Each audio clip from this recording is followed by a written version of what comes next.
Yan, magandang gabi. Pinas, magandang gabi.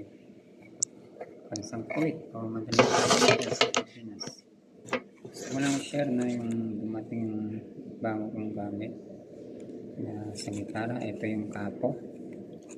Yan, hindi ko pa nabuksan, kapo. Ito naman yung sa pickup ng gitara. Yan, pickup ng gitara ang gagamitin ko. Sa isang wire. Hindi ko alam kung ilang meter to. Nakalimutan ko. Anong gagamitin ko? Bago siya. Ito bagong bukas. Ito din. Kapo. Bago. Para sa gagamitin ko sa activity ko.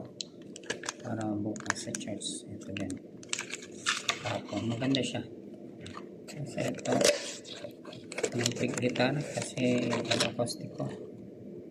Yan, kaso bukas yan, bago bukas ko na ikakabit punta ko dun sa church. So hanggang dito na lang.